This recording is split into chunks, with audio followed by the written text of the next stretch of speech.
Hə, bura da 2 saylı Slavyan Universitetinin yataqxanasının hamamıdır.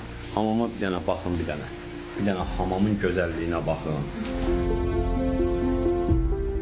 Sosial şəbəkələrdə yayılan bu görüntülər Bakı Slavyan Universitetinin yataqxanasında vəziyyətin necə olduğunu ortaya qoyur. Tələbələrin sözlərinə görə yataqxanadakı şərait yaşamağa imkan vermir. Xüsusilə sanitar qovşaqlar bərbad haldadır. Buradakı pis qoxu, rütubət və çirkab əsl xəstəlik mənbəyidir. Bizim bir qrup yoldaşımız var idi. O da yataqxanada qaldığına görə bir sıra problemlər, sağlamlıq problemləri yaşamışdı. Hətta müəyyən ağır bir xəstəlik keçirdi. Oradakı soyuqluğa görə, pis şəraitə görə qış ayında qalmışdı orada. Ona görə yataqxanasını dəyişmə məcburiyyətində qaldı.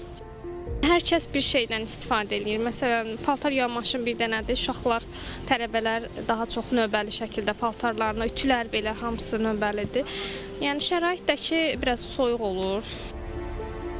Görünən kənd bələdçi istəməz deyiblər. Amma biz yenə də yataqxanadakı vəziyyətlə bağlı Bakı Slavyan Universitetinin mətbuat xidməti ilə əlaqə saxladıq. Qurumdan ARB 24-də bildirildi ki, ali təhsil müəssisəsinin balansında 4 yataqxana fəaliyyət göstərir. Binəqədi rayonunda yerləşən 1 saylı, 2 saylı, 3 saylı və 4 saylı yataqxanalar. Hazırda bu yataqxanalarda məcburi köçkünlər məskunlaşıb. Yalnız 3 saylı yataqxanadan qismən Bakı Slavyan Universitetinin tələbələri istifadə edir. Sosial şəbəkələrdə paylaşılan görüntülərdə qeyd olunan 2 saylı yataqxana tam olaraq məcburi köçkünlərin istifadəsindədir. Təhsil məsələləri üzrə ekspertlər isə deyirlər ki, tələbələrin yaşadıkları mühit onların psixologiyasına təsir edir. Bu da nəticə etibarilə təhsil prosesində də özünü göstərir. Ümumiyyətlə, ali təhsil müəssisələrinin tələbə yataqxanaları bir hissəsidir, bir parçasıdır.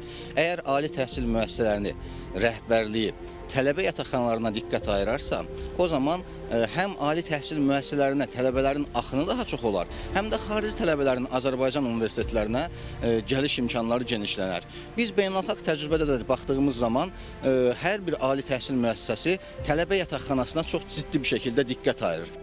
Bir sözlə, yataqxana deyib keçmək olmaz. Yataqxanadakı vəziyyət tələbələrin təhsilinə birbaşa təsir edən faktordur. Ona görə də ali məktəblər bu məqamı göz ardı etməməlidirlər.